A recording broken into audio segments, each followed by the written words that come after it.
ourselves the elite. If not us, who?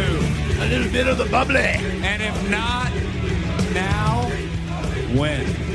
We don't care about race or gender or sex or religion. If you're an elite athlete, we want you. This is an official declaration of war. Change the world. We are gonna change the whole universe! This is what you call a paradigm shift. Will you follow us? All elite wrestling. For the 26th time, it's Monday morning. And you know what that means? It's time for the next chapter of the only professional wrestling podcast that is changing the world every week. This is Seeing the Elite, an AEW podcast. I am your host, Bryce Reed. I'm joined by my friend, my co-host, my tag team partner, Mr. Jonathan Davis. How's it going, dude? We are 3 weeks away from AEW going live on TNT Wednesday nights, which means we are 3 weeks away from this show moving to Friday mornings. 2.5. Sure. Yeah. And just 3 weeks away from launching our Patreon, which will score you some sweet perks in return for helping us make this show better every week. If you're joining us for the first time, welcome. Jonathan and I are two friends, fans, lovers of professional wrestling who are here every single Monday morning for a little while longer with all the latest news from All Elite Wrestling. This is not a sports entertainment show. It's an entertaining sports show supported by fans like you from all over the world on YouTube, iTunes, Spotify, and podcast services everywhere. Subscribe, review, give us 5 stars. Just like Meltzer, it makes us feel so sweet. Jonathan, how sweet? Too sweet, buddy. Too sweet, motherfucker. Facebook.com/Seeing the Elite. Twitter @Seeing the Elite. But if you really want to be part of the crew, in with the homies, in with our good friends who are talking about AEW news as it's happening all the time, all week long, and anything else that's going on in our lives, tinyurl.com/Seeing the Elite. That's tinyurl.com/Seeing the Elite. That'll give you an invite to our Discord server, our exclusive community of AEW fans, with our all held under the loving gaze of our current champion, Pumpkin Skull. And who the next champion will be, we don't know. We'll know when it comes around at Full Gear. Jonathan, Probably not us. Almost certainly not us. Jonathan on the time codes for what little time codes we'll have this week, because there's nothing. It's a dead week. It's a dead week. It's the deadest week we've probably ever had on the show. As people know, when there's stuff to talk about, we'll go long on this show. And when there isn't a lot to talk about, we're not going to sit here and waste your time with a bunch of shit. And we could do 30 minutes on Big Cass getting in a fucking fight with Joey Janela, threatening to shoot him at that indie show or whatever. But it's just... we kind of have... We want people to know that if it gets talked about on this show, that it's important to what we're talking about in the future, important to the subject. And there's kind of like a threshold with news stories with us. That's a news story we could talk about. We're not going to talk about it today because it doesn't seem related enough, despite the fact that Joey Janela was involved, you know. So stuff like that usually gets kind of tossed by the wayside. And while there was a fair amount of sort of those stories this week, there wasn't a lot to put on here or to talk about on the show that we felt was like super important. So, Yep, fair enough. Oh my God. But we'll start, as always, with a quote. Quote, if you talk about the upstart, what they're going out and saying is that they're an alternative. We were that alternative 5 years ago. We opened the door for being an alternative. We opened the door to show people that it can be done on a bigger level and on a different basis. As far as being the alternative, great. Go put on the best show you can put out, and we'll put out the best one we can put out. That's Mr. Hunter Hearst Helmsley You spelled horse wrong, but yeah. Of course. On seeing the Elite. I included this quote at the beginning because it's kind of what both sides have been saying is like, oh, we're not competition, we're alternative or whatever. It's true, Hunter coming back with alternative. It's true, but alternative and competition are the same thing. Like, next to each other in the fucking dictionary. They mean the same fucking thing. Well, not necessarily, but I'll put it to you like this. Hunter understands the difference. Sure. Because he realizes that this is a good thing for the entire industry. Vince will yell up and down all day long, we're at war, we're at war, we're at war, because he does not understand, and he thinks someone is trying to take his sandbox away. Sure. And that's just, it is what it is. It's the mentality that Vince has. That's why Vince bought up all of the regional territories back in the day, because he thought that it was a one or none thing, ride or die. Right. If there can only be one, and I will be the one. Because he's like Jet Li in that movie. You remember Jet Li in that movie, The One? Yeah, I do. It was a good movie. It was a good movie. Yeah, then that's just always been Vince's mentality. It was Vince's mentality when WCW was there, and Ted Turner did go to war with him, and for a very long time, Ted Turner shoved it up Vince's ass. It just got to a point where literally the inmates were running the asylum, and that's what led to the downfall. Had Eric Bischoff not been in control of WCW, and someone had been there to tell Kevin Nash and Hulk Hogan no, I feel like the Monday Night Wars wouldn't have ended when they did, as well as it could have ended up with a different outcome, or they could still be technically going.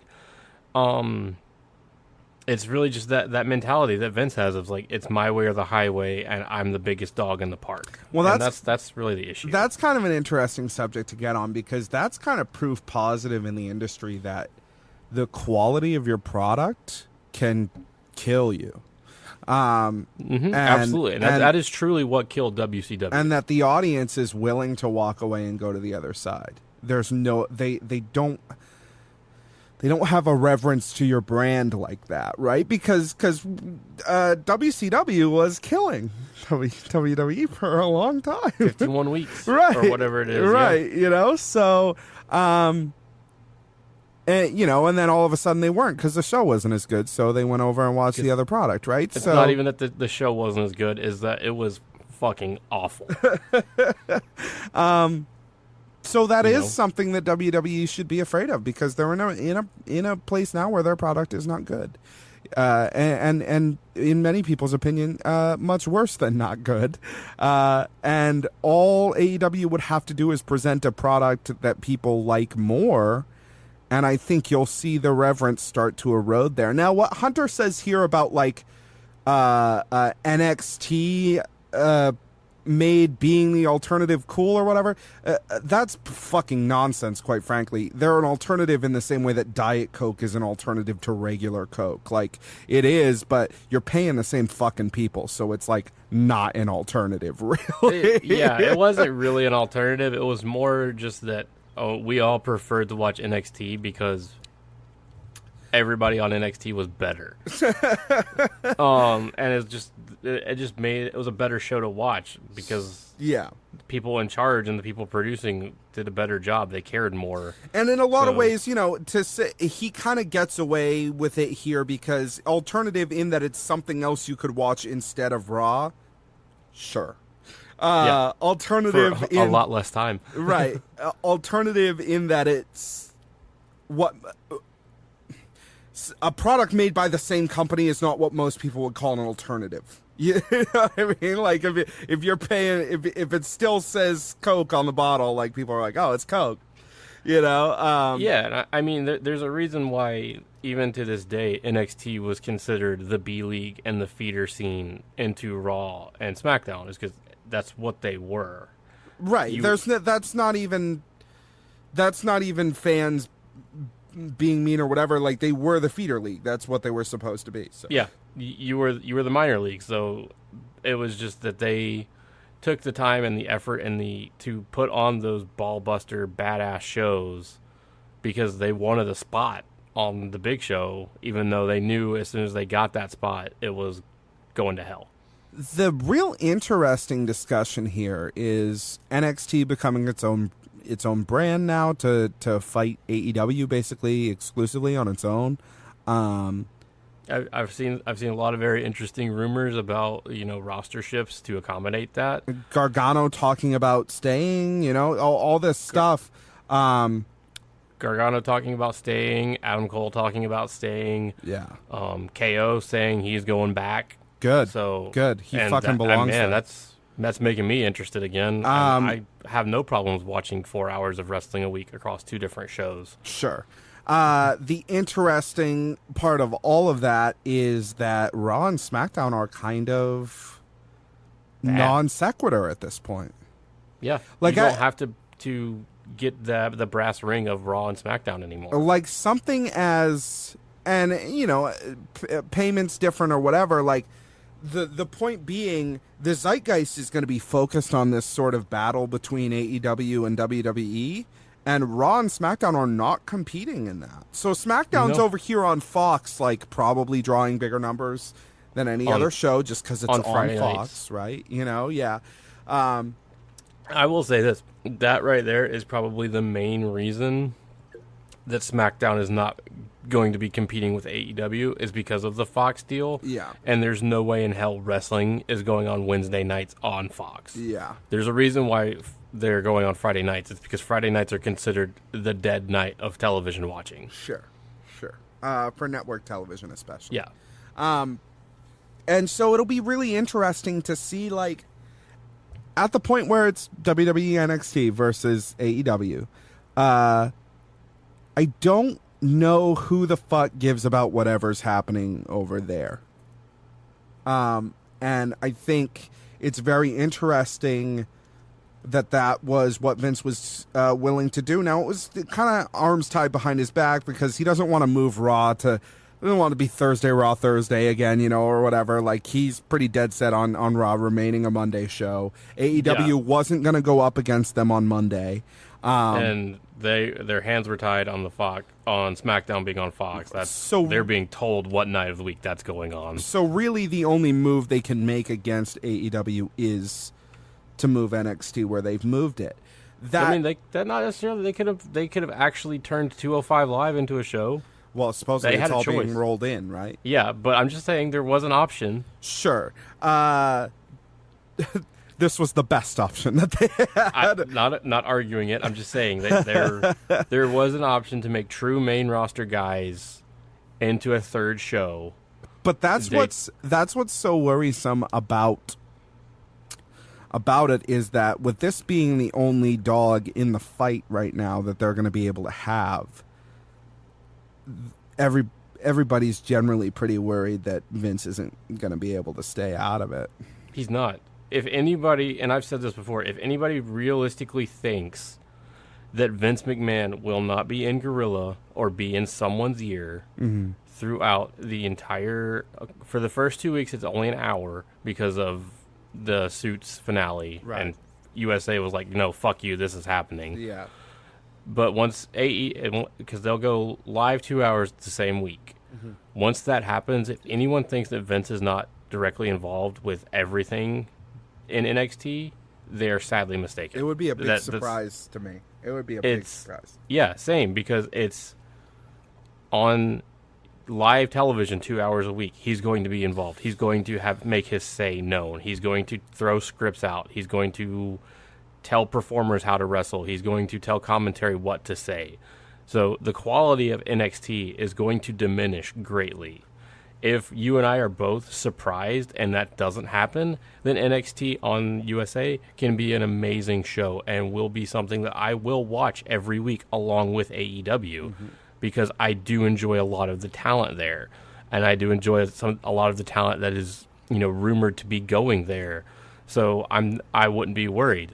But I also know Vince McMahon, and I know his mindset of anything that's on live television that's not on the platform that I created, I will have direct supervision of. And it's really interesting to see what's going to happen with that, because NXT was always this sort of... I haven't watched NXT in a while because it depresses me. But it was always like things were really good, and then there would be a segment or two on the show where you were like, they're still working. They're going to get there, and people were kind of given the benefit of the doubt because they were learning. You know what I mean? And it was feeder leagues, so you were like, okay, like you did a good job on the indies because you're a good worker. But you need to work on your promo skills. This is what this is for. Or the opposite. You did a good job as a fitness model because you were hot, but now you need to learn how to fucking wrestle. It happened both ways. And I don't know. So assumedly they have to create a different feeder show now, which is a problem if every 10 years the feeder show is going to turn into another brand for them, right? It's just honestly going to be just real interesting to see how it all turns out, man. And I mean, I never really watched the NXT product on WWE Network. I just really watched the takeovers. And mainly that's because when I was getting right back into wrestling, that's what you told me to watch. You told me, watch Lucha Underground, watch NXT TakeOver. You will be surprised at the athleticism and how wrestling has changed. Yeah. So I wonder if there's going to be a place anymore for like a Bianca Belair, when she was starting, where you could put her on NXT and you'd be like, oh, fucking stupid hair whip gimmick or whatever. Right? I mean, she's still there and doing all that shit, but yeah, right. There's not really a place for her anymore, especially with like fucking Shayna Baszler and shit. No, sure, and you could watch. I'm not even talking her specifically or the type of wrestler she is, but somebody who's not developed all the way yet. I don't think you get that benefit of the doubt when you're live on USA against AEW, where hopefully everybody there will be kind of like fucking ready for it. You know what I mean? You won't have like an Andrade who is great worker. Reason he's in NXT is because he does not speak English. Right.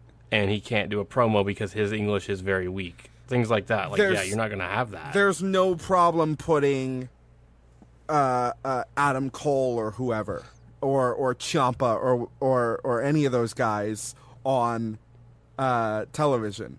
There is kind of a problem for the NXT undercard, which for the most part is your Tino Sabatellis and stuff like that. Although I think he's fucking gone now. I don't know, man. I haven't heard of his name in such a long time. He was always just a great middle card worker for NXT, but clearly still learning. I don't think you can be a school and also be a live television brand that's going to war with another company. I don't think the other thing that's very interesting is that NXT will be staying at that campus. They are not going on a touring schedule, so that's also a big difference. I thought they were AEW. Moving out from the campus. Oh. They will be staying at I can't remember what it's called, but they will be staying there as their base of operations. Full Sail. Full Sail, yeah. They'll be staying at Full Sail University, and that's where they'll be airing from. Which, I hate to say it, man, those crowds are going to be dead. Both NXT and AEW will air sort of catch-up primer specials ahead of their show. The AEW one is happening on... Go ahead. Doesn't the NXT one have to happen, like, tomorrow?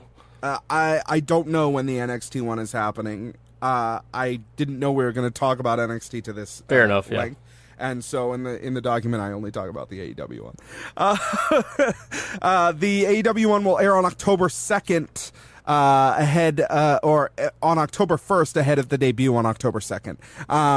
The special will air at 8 p.m. New York time on Tuesday, October 1st. Seeing the Elite will also be dropping a special AEW on TNT primer bonus episode ahead of AEW on TNT. We're going to kind of go through the roster and talk about what you should know about each person and their sort of their win-loss records so far, and sort of talk about where we see them going in the What's future. happened so far, all that fun stuff. Yeah, it's gonna be a cool thing. Headed into TV number 1, which airs live from Washington D.C. on October 2nd. It's gonna be cool. I imagine that this primer thing is going to be this special they're airing ahead of time is going to be sort of a recut of Road 2 footage and pay-per-view footage and things like that.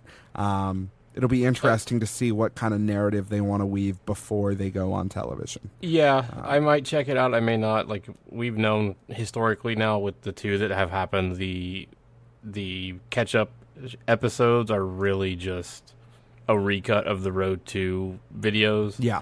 And since especially the first Road 2 TNT video was 100% highlights, I feel like that's going to be a large portion of it because that's fair because that's what is the most important thing right now. Mm-hmm. Yeah. And yeah, that's the thing is like it's not really for us. Like I didn't watch the All Out one. Well, we were doing other shit, but yeah. But there was no news that came out of it or anything like that because it's for people who aren't watching Road 2 and Being the Elite every week, which we are because we have to for the show. Right. And we would anyway, but we have to for the show, so we're watching it every week. So yeah. Hey man, if the pool had been open at our hotel, we for sure would have come back to the pool, and I would have put that up, and we could have like watched it as we swam after the Goldfinger show. But such is life, we got screwed. Yeah, for some reason. Well, I know why. Yeah. They don't want to wake up with a pool full of fucking broken beer bottles every morning. That's why they close. Yeah. It's for the best, but it's still a bummer. That's why the Buck doesn't have a pool. Being the Elite number 1. Our friend group is like literally the reason why the Buck doesn't have a pool. Being the Elite number 169. Nice. What's wrong with Kenny? We did it. The cold open features Brandon Cutler. Odd that the camera in this scene is having some sort of light banding issue. We've seen it a couple of times before in the past, but it's really distracting here. I feel like this is what happens when you can tell when Cutler is recording something versus like the Bucks or someone else because Cutler knows how to use the camera. I think it's maybe a low light issue. Maybe it's probably also a low light issue, and if like that's what I'm saying is like Cutler will adjust, right, and the Bucks are not as savvy with it, so they're just like roll it. Yeah, because it definitely seems like it's the new camera. It's just weird, some really weird light banding. And maybe the camera's just kind of fucked up or whatever, but I thought it was weird. It did look like kind of a low lit situation, so that's what makes me think it's probably a low light issue. It doesn't definitely felt like the extra room that they found of like, oh yeah, we found an extra locker room. Let's go in here and record this while we're all still at the Sears Center. Yeah, it doesn't seem intense like an effect, but it may be as well. Who knows? Cutler hangs up just as the floating heads of Trevor and Arthur come into frame. Arthur just shit talks Cutler for being a family man who is prone to crying. He says, "Why don't you go dress up like Aquaman, you fruit, you cosplaying nerd?" He's like, this guy's the shit. The funniest part, he says he's stealing. He's stealing money. He yells amazing, at him, dude. and Cutler's reaction to that is like, "Well, what the fuck? Where did this come from? Where is that coming from?" Yeah, like they did the whole thing, and you can tell like they came and told him like, "Hey, we're gonna do this. We're gonna just roll with it. So just roll with it." But then they hit that line, and he's like, "What the fuck, man?" Trevor tries to good cop here. He informs Arthur that lots of adult men play Dungeons and Dragons and cosplay. And Arthur says, "Yeah, they're called nerds." Trevor then agrees that, quote, a grown man in a grown man's business should perhaps put aside these childish ventures, end quote. Just when it reaches a fever pitch, in comes the hand and voice of MJF, who says, whoa, whoa, whoa. Are you guys making fun of Brandon Cutler? That's not cool, man. How are you going to do that without me, baby? MJF joins in the fun as Cutler exits. Trevor and Arthur and MJF share a moment of stunned silence in having discovered a true kinship with one another. MJF says he hates literally every single person in this company, but he thinks he might like Trevor and Arthur and invites them both to join him in one of his favorite activities, going to Applebee's and making fun of poor people. They all happily agree and exit. The going to Applebee's and making fun of poor people thing blew up on Twitter. Oh my God, dude. Did you read some of the shit? Oh man, what was the one? Some kid said, my dad supports our whole family on his Applebee's wages or whatever. Yeah, it's just so much worse now that MJF is like reading this shit and retweeting it to make it worse, because they're just like, you are pouring gasoline on the fire, guys. You're not getting angry. You're making his day. He said, your dad's a bum, you're a bum, and I'd say that you're going to raise a bum, but you'll die a virgin. He's just lighting people up over this, and it's so funny. I saw a really funny, like, semi-related quote from him on Twitter when we were getting ready to record, and it's like, I will walk into Moe's and I'll ask for a cup for water. I will then, while making complete eye contact with the cashier, put fruit punch in that cup, and then won't say shit because I'm MJF. Hashtag better than you.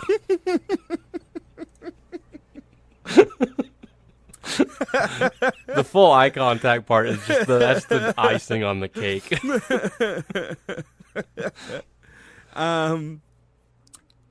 Well, I mean, really, he's stealing about 15 cents from them. So it doesn't matter, dude. It's so good, man.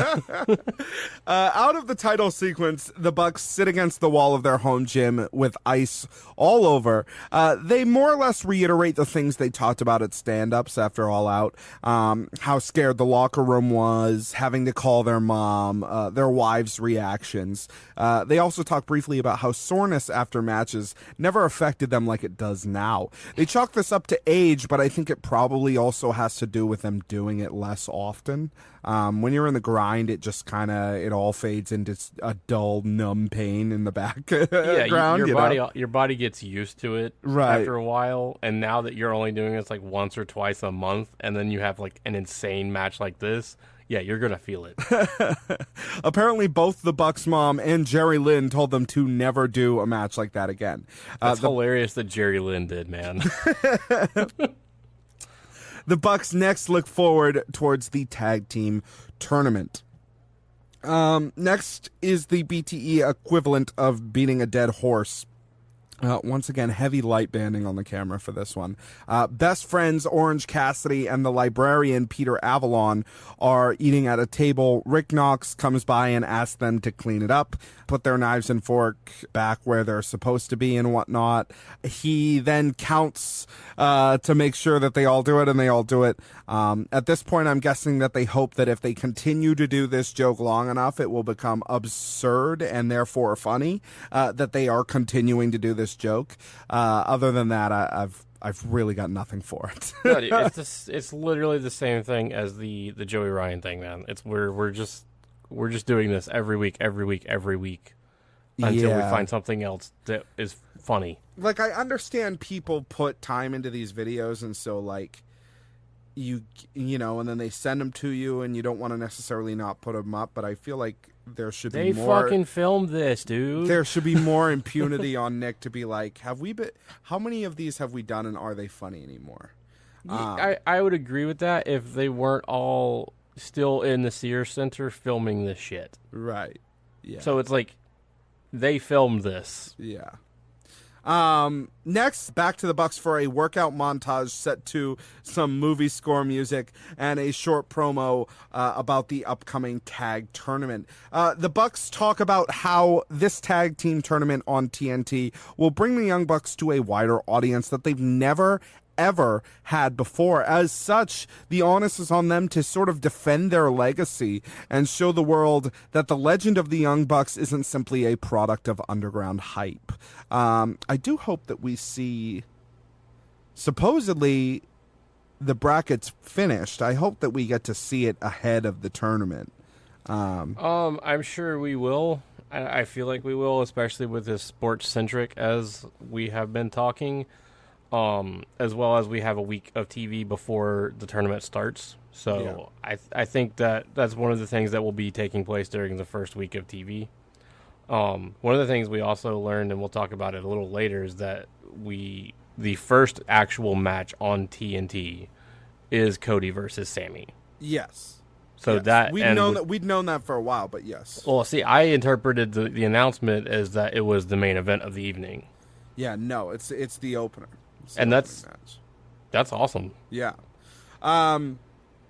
We now head directly to JR's backyard grilling area. He puts his gimmick on hold for a second and announces the next TV date and location, emanating live November 13th from Nashville Municipal Auditorium. Getting closer, man. Getting closer.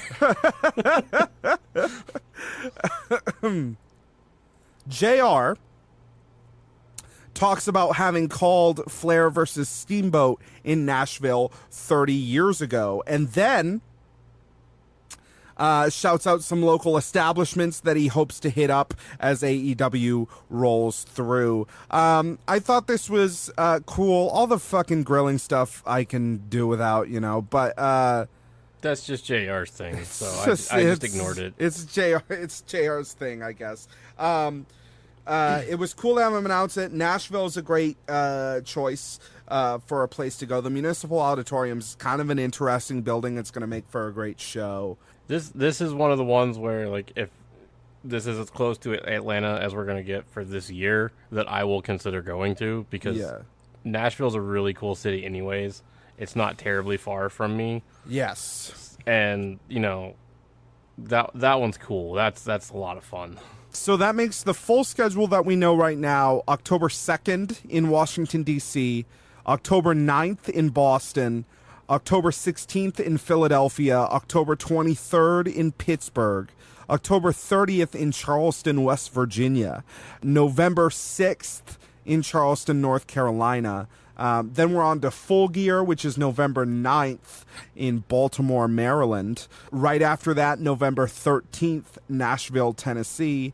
November 20th is still unknown, but we'll probably learn about it this week. Yeah, we will learn that one this week, and that'll be the full list of stuff before December. Yes, before December. That'll be the full. Yeah, that'll be the full load of, and then I'm assuming we're only going to get 3 shows in December. Because once we learn about the 20th, the 27th is Chicago, is back at the Sears Center. Because that's the night before Thanksgiving, and then there's really only 3 weeks in December, because the 4th week of December is Christmas Day on a Wednesday. They're not going to have a show. Yeah, I don't think they're going to have a Christmas Day Wednesday show. They may not have any shows in December. We don't really know. They may the Thanksgiving show in Chicago could be their end of the year capper. We don't know. We'll see. Maybe. It's something I don't think that. I think they'll run some shows in December, but it's something that if it did happen, I wouldn't be surprised at all. Mm-hmm. Because of how some of the stuff that Tony has said, as well, and the Bucks and Cody have said, that they want everybody to be with their families for the holiday season and stuff. Yeah. But if they have shows, I'm also not going to be upset about it. Now, BTE mailbag. A fan asked Kenny if there will be an exclusive SCU shirt available on October 9th in Boston. An intoxicated, tie-loosened Lakeside Kenny answers that he doesn't even care that he lost to Pac. He then talks for some length about how much he loves the people before saying, "Look what you've done to me, John," and then breaking down crying on camera. Cut to the Bucks, who discuss whether or not they should air it. Nick doesn't want to, for obvious reasons, but Matt is right to bring up that Kenny segments are not easy to come by and cannot be discarded so easily. Hangman has also supposedly not answered the Bucks' texts since All Out. Nick is tired of everyone acting so weird all the time. This is interesting. I think the biggest part of story building here is probably the Hangman thing. What that's going to lead to, I don't know. But kind of a cool way to sort of, in passing, continue that story, you know? Kenny's acting fucking crazy, which comes as no surprise because Kenny's been fucking crazy forever. So, pretty much, him acting crazy now is like, well, yeah, that's Kenny. Yep. That's how he is. Next question is answered by Luchasaurus as he sips a glass of red wine. A fan asks if Luchasaurus is friends with Barney the Dinosaur. Luchasaurus denies any friendship with Barney the Dinosaur and does not appreciate what Barney, a man in a dinosaur costume, has done to continue the marginalization of his race after so much work was done and progress was made. He cites Jurassic Park as the first film to cast actual dinosaurs to play dinosaur roles. Luchasaurus looks forward to finally, via TNT, having a platform to represent his race to the world in a positive way. Dude, everything about this whole segment was amazing. It's great, and it gives his character a preposterous but not out of character motivation for the show. And we'll probably end up in our rundown of him for TNT. Oh, man, we're going to have a lot of fun with that one.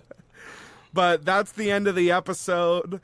You know, I thought it was a pretty good BTE. Again, there's some stuff in it where it's like, the joke's over, guys. Like we got to find something else to do. But I think I agree. In terms of sort of story building for certain characters, for Hangman, for Kenny, for Luchasaurus, it was good, and I'm fine with most everything else that went on there. Excited that Nashville is on the list of places. I think that'll be a cool show. It's always good to get back into the swing of real being the elite, and not the clip shows that we have right after everything. Yeah. Which I don't mind them doing the clip shows. I completely understand, but it's nice getting back in the swing. The only thing that's unfortunate, I think, about Nashville is that the venue. I mean, like, the Municipal Auditorium's fine, but like, I wish they could have gotten in Nashville an even more interesting venue. If they could have done city limits or something like that. Like, I know it would have been smaller, but like, it's too small. And then the only other thing that would be size wise available to them would be Bridgestone Arena. Mm-hmm. And November 20th or 13th, man, that's right in the middle of hockey season. That's hard. Or they do it outside, you know what I mean? But I guess in November, that's you tough, don't want to be outside.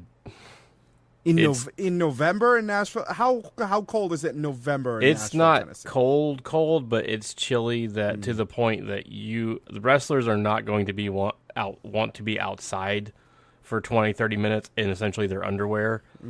As well as that puts a lot of strain on your body trying to do high aerobic stuff in colder temperatures, as well as I as a audience member, I would not want to be outside for 2.5, 3 hours. In the evening when it's getting chillier. You don't know anything about the cold. You know nothing of the cold. No, I don't, but I don't live in fucking Maine because I'm a smart person. Related to this, Matt posted on Twitter the schedule for this week. Mm-hmm. So Monday being the Elite, Tuesday Road to TNT, Wednesday Wrestlers Ordering Room Service. Oh, okay, cool. So that's the schedule for this week, which came out at a really, perfect timing. So we'll have 3 things to talk about this week. Exciting. And, I'm glad they're keeping up with wrestlers ordering room service. That's a lot of fun. Yeah, that'll be cool. I wonder who it is. Luchasaurus, and it's just a bunch of raw meat. Jesus. It's a caribou. How AEW tickets are selling in relation to WWE's. This comes from Cavan Flavius for thesporter.com. All Elite Wrestling will be on television in less than a month, with the new promotion having hosted a number of pay-per-views in the lead up to the big debut. Tickets for their TV show have already gone on sale, and there are also tickets out for their next pay-per-view, Full Gear.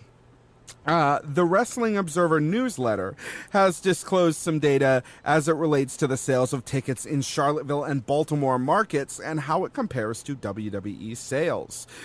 Tickets for an AEW TNT show in Charlotte and Full Gear both went on sale last Friday, and according to the Observer, 2,500 sold for Charlotte in the first hour, while 4,500 sold for Baltimore Royal Farms Arena.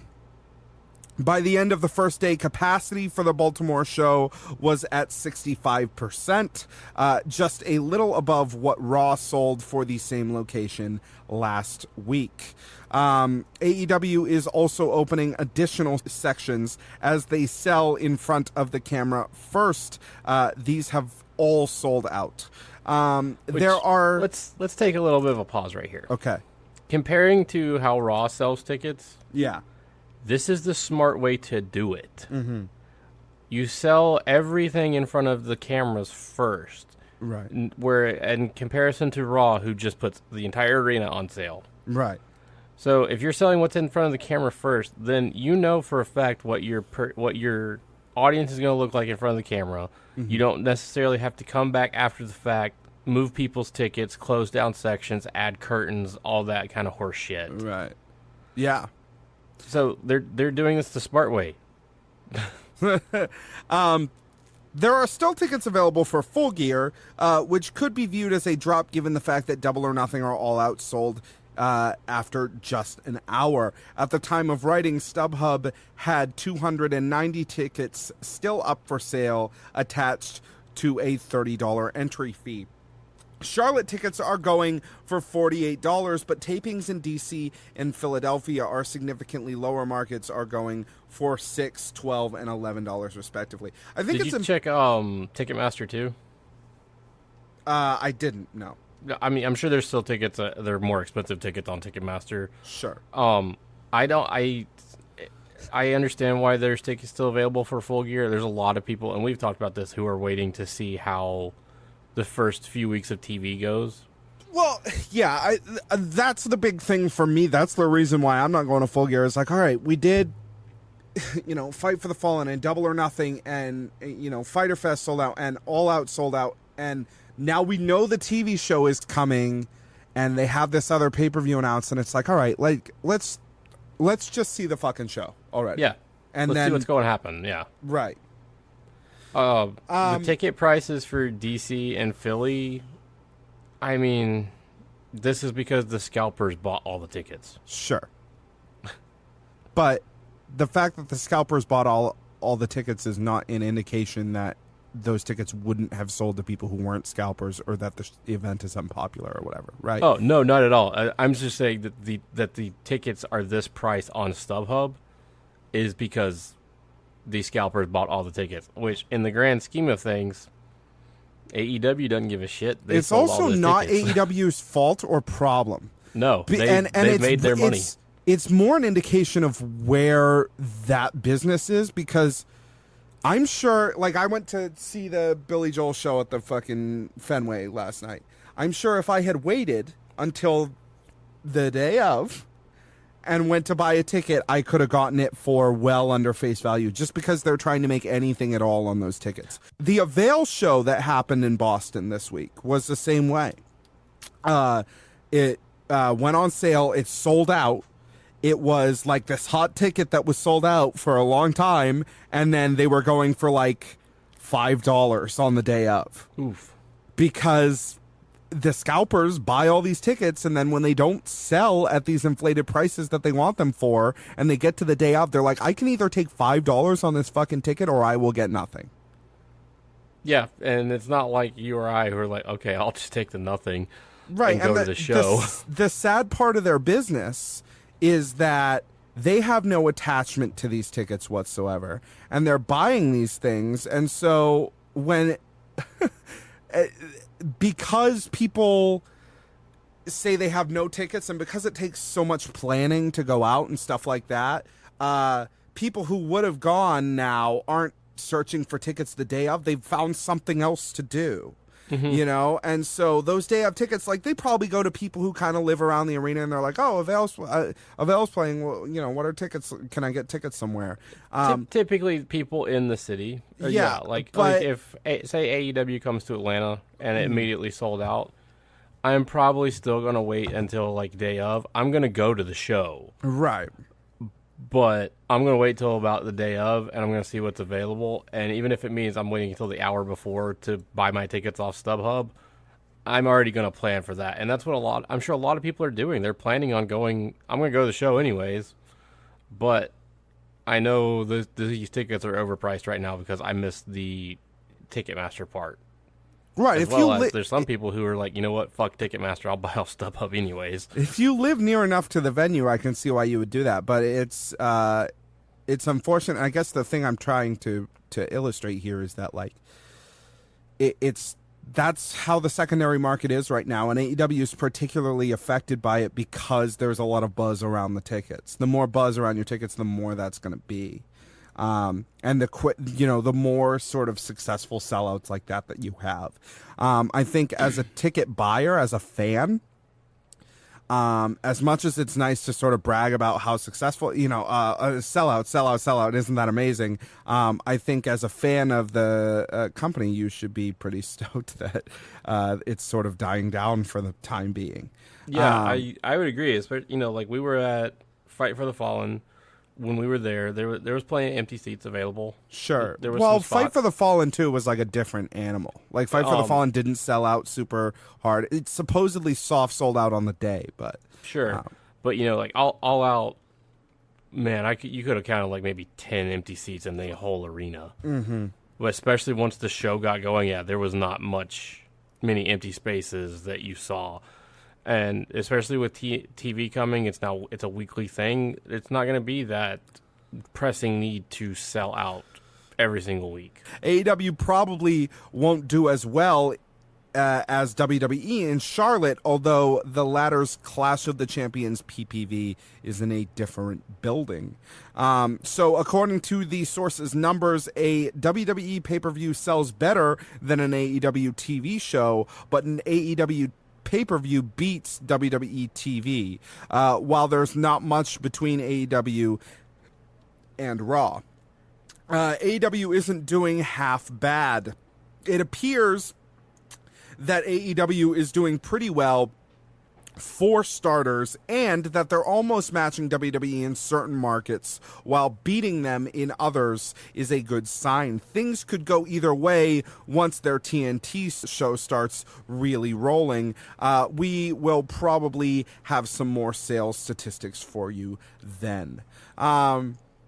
It's kind of interesting to see these compared, but it also kind of doesn't really mean anything this early. It's just how people are responding to the branding and the advertising at this point. So, all the fly-ins are gone. These TV shows, the problem is AEW's, the big thing that bolstered the Las Vegas show and the Chicago show was the fly-in market. Their fly-in rate for All In was 70% or something like that, right? So the fly-ins aren't going to be there for Wednesday night's television episodes. You just wait till TV comes to your town and then you go, right? So to sort of lose that kind of big market from them, this is a real test for their brand, and I don't think that we're going to start to see sales pick up for the TV show unless they start really putting out great episodes and people are like, no, we need to fucking go when they come to town. Which some people have been, to their credit, you know, with Boston and DC selling out and stuff like that. You know, Scalpers a part of that as well. But I feel like it also makes a difference, like if it's a big easy fly-in city where there's like other shit to do. Right, and you know, it makes a difference that they're like big cities, you know. Yeah. And you can talk shit about Boston and Philly if you want, but they're cities where people go out and do things all the time. So, they go, oh, this is happening over at this thing, okay, you know, like, and they go, as opposed to Charleston, West Virginia, or something like that, I mean, where it's like, okay. You and I have a lot of friends that live in or around Boston who are just pretty much going to concerts about 3 nights a week, if not more than that. So it's like not unheard of. Right. The Road to AEW on TNT number 2. This episode opens with a new title sequence and a short tribute to September 11th, 2001, before going straight into a profile on Sammy Guevara. The 26-year-old Houston, Texas native, dressed in an oversized black baseball cap and a Be Real tank top, recounts his hard road to breaking out of his local scene, an accolade he attributes mostly to his YouTube vlogs. Marty the Moth sighting right. God, man, I want him in AEW so bad. Right on the road to AEW on TNT. Eventually, quote, eventually you got to just shut the fuck up and put some action into those words.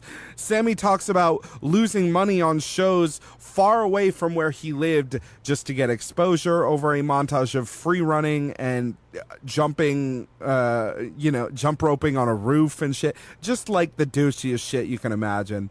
Everything you would imagine from Sammy Guevara. Sammy says that the call from AEW was a life-changing moment that felt like a payoff in some ways and a whole new mountain to climb in others. Quote, mark my words, Sammy Guevara is going to be a world champion, but what I really want to be remembered for is just a kid who tried, who said he wanted to do it and did it, end quote. Sammy says that he hates when people use the word potential on him because it feels like a nice way of saying it's not your time yet, kid. Sammy believes that Cody's other responsibilities in AEW will distract Cody from the task at hand, which is fighting Sammy on October 2nd in Washington, D.C., a match that Sammy is laser focused on and is calling the biggest match of his life. Sammy closes this profile by saying that the world will see on October 2nd that he is the best ever. Okay, Sammy. Whatever you say, buddy. Sammy Guevara's really good. I've never met a wrestling character where, like, I love him in the ring, I just fucking hate everything about them as a person. And not as a person, as a character. Like, just... I don't know. I know a couple of guys. For a long time, man, Shawn Michaels. Sure. He back in the day, you know, he was a great worker, but god damn it, I could not stand him. You know, there's always that one guy who's just like, I hate him so much. I hope he loses. I just want him just to go away. Man, that was a really good match, though. Now to the control center with Tony Schiavone. Schiavone runs us through the developing rivalry between B. Priestley and Dr. Britt Baker, DMD, and then kicks us to an exclusive sit-down interview between Schiavone and Cody. This episode entirely about this match that's happening on the first episode. Schiavone asks how Cody is dealing with the pressure as October 2nd inches closer every day. Cody looks back at all the steps that led him here and says that he is so excited for what is to come.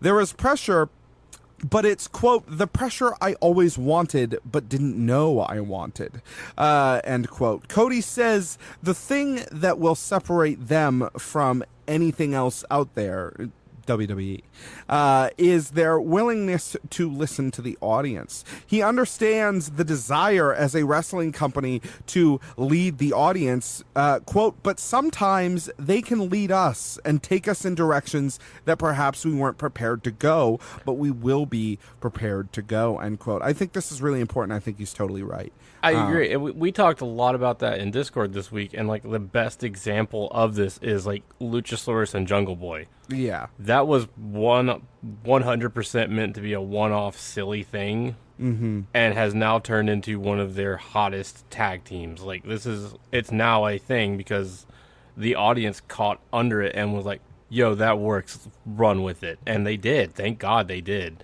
Well, it's interesting because wrestling is kind of like, you know, magic, where the whole show is based around kind of subverting expectations and tricking the audience or whatever. But at the same time,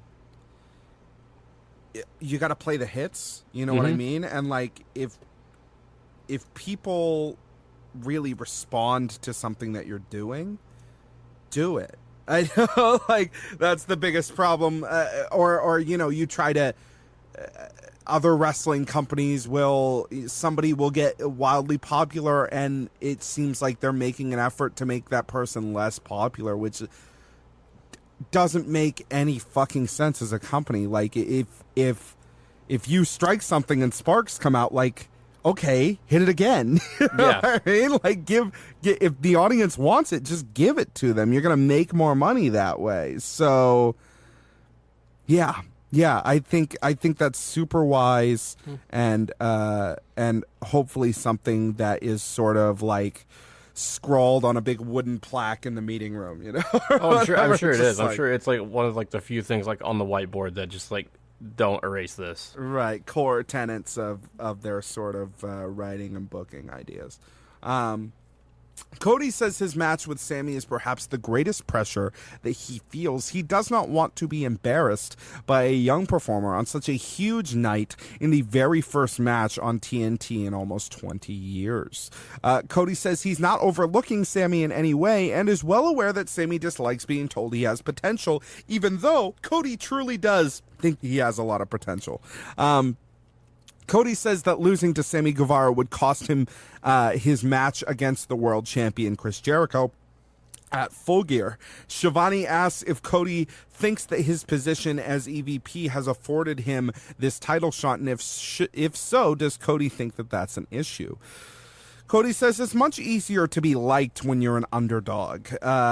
That said, he was offered a world title shot, and you can't be a Rhodes and shoot down title shots. That's not who he is, right?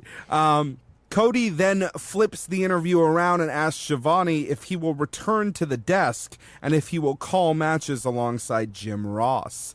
Shivani says, "I don't know, you're the boss," and Cody winks into the camera as we cut to the end.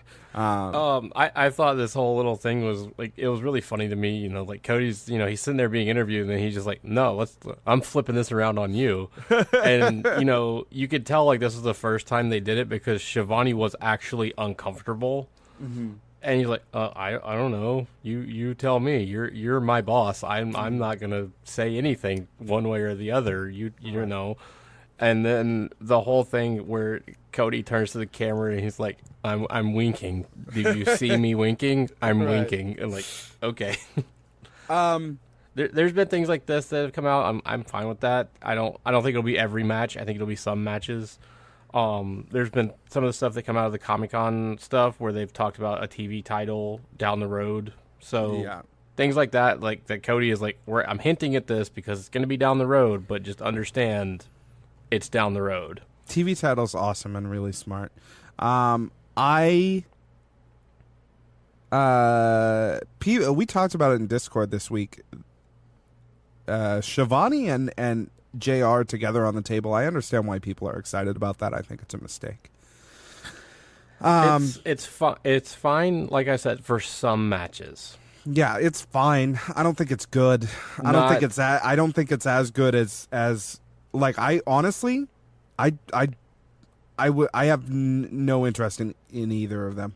And I understand people not liking that. I understand whatever, but like, I understand the nostalgia reasons for like wanting those two guys to be together or whatever, but I have a couple of problems with JR. One is he's not nearly as good as he used to be, and that's how it is. He's fine, but he's not nearly as good as he used to be. The second is his voice is so you can't hear his voice and not think, as God is my witness, he's broken in half, and neither can casuals. Unfortunately, because of the meme situation, you just can't. He's so endemically tied to the other person's product. Not only the other person's product, but the product that you're directly in competition with. And I understand he's a legend or whatever, but I honestly think AEW is way better establishing its own voice. And the commentary team for me, where I'm like, that's the fucking commentary team, is X and Golden Boy. Yeah, and that's I agree with that. I have no issues with that. I do agree. And like I said, if it's them plus Excalibur, fine. I'm okay with that. I'm not as sure. I'm not one of those guys who's like, it has to be JR and everything, or get the fuck out. I'm not going to watch it. I'm not that guy. Right. If they do it for some matches, it'll be cool. I'm down for that. I don't want it every week, every episode. If they're using this as a way to rotate through the commentary table so that everyone gets a chance and everyone is working, sure, let's do that. I kind of hate that though too. Like honestly, like why do we need so many fucking people doing this one job? Yeah, I like do just agree. the point is that it's supposed to be an established voice that you get used to as a fan, right? So like put X and Golden Boy on there, and the reason why I say X and Golden Boy is because outside of PWG, who like people know about, but like it's very small, he's a unique voice for AEW that isn't taking some old shit and drudging it up, and isn't, unfortunately, an old Southern white guy, which is tied to this whole other stigma about wrestling that they shouldn't be welcoming as a company. Yeah, I mean, I agree. I think that JR's role on the commentary table needs to slowly be walked away. I have no issues with Shivani. Shivani, even though he is not as well known as JR, I feel like he is a better commentator. Sure. Because he's still with it. He's still got that edge. But the role that Shivani's in with like the control center, and if that's how they want to use him on TV, I prefer that role. Fine with that. Totally fine. And then with if they him want to doing bring that. him in for a match or two every now and then, sure, whatever. Not having a 5-person team. It's just with this company that's so about being new, so about being like cutting edge and its own thing and stuff like that, and then you have JR and Shavon. It just seems so referential. You know what I mean? As opposed to having two younger guys we've never heard before, but guys who are good, and guys who have sort of neutral accents, right? It just seems so much better for the company than the other way. That's kind of the thing, though. Is like, yes, we're new. We're the new company. We want to be the new thing, but they are very meta about it. They do a lot of shit that is very referential to old wrestling stuff. Things that like only you and I and a couple of our friend group are really gonna get. Right. I agree with that. It's that double-edged sword there, and that's what I mean. Like if I'm not one of those guys. I enjoy JR on commentary. I haven't minded much of his AEW stuff, like some people on our Discord who have like just lost their shit, or Reddit who has just lost their shit. Yeah, he's not the same commentator he used to be, but there's very few instances where he's like hindering my enjoyment of the product. There have been a couple of times. It's where a couple, but not. Where he's either actively been shit talking the product on commentary, or he's just been sitting there, just like, whoa, you know, and like just like reacting to shit or whatever. Which, like, yeah, that's his job, but he's also supposed to be there, like facilitating the story, and then you have X next to him, just like running circles around him. Quite frankly, you know. But it's not as egregious as people have made it out to be. Sure. But I mean, I'm not the guy who has to have JR on commentary. If JR is doing this as a way to, you know, his title is like executive or senior commentator, and he's there to be a coach.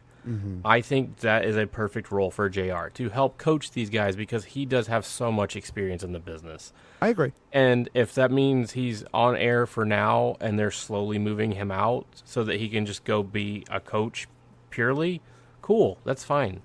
I agree. And I feel like that is the role. They wanted an established name to get the ball rolling. Yeah. I can only hope. Well, I mean, and that's just my thought. Like, and looking at it, if that was the reasoning, then why did you hire Shivani? That's a little confusing. Yeah. But because it seems like the same. It seems like hiring two people for the same fucking job. Right, but I feel like how they have done Shivani so far and where they're putting him, like with the control center, that's a perfect spot for him, and that's a good role. And it also allows him to keep his other engagements, because we know even though they've signed Tony Schiavone, he is very much part time. Yeah, he's got a lot of other commitments. Yeah.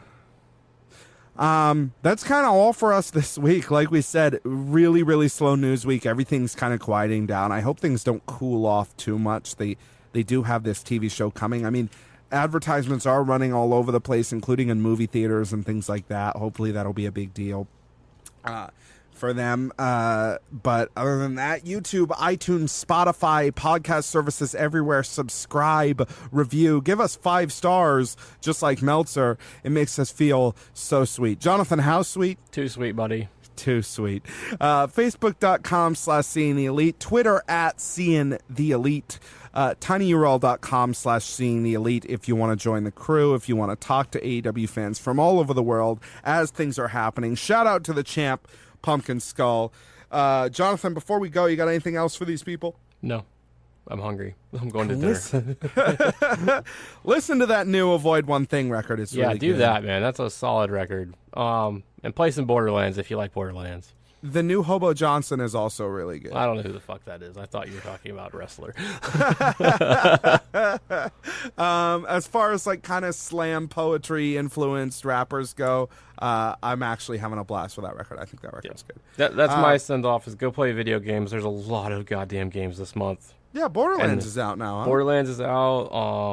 Astral Chain came out this month. Damon X Machina came out this month. Every time I hear that name, I'm like, Asshole Chain? Yeah, that's fair. Link's Awakening remake comes out next week. There's just so many games out this month. It's insane. Yeah. That'll be it for us, though. We'll be back next week, hopefully with a much more packed and dense episode of Seeing the Elite and AEW podcast. Until then, go out and change the world.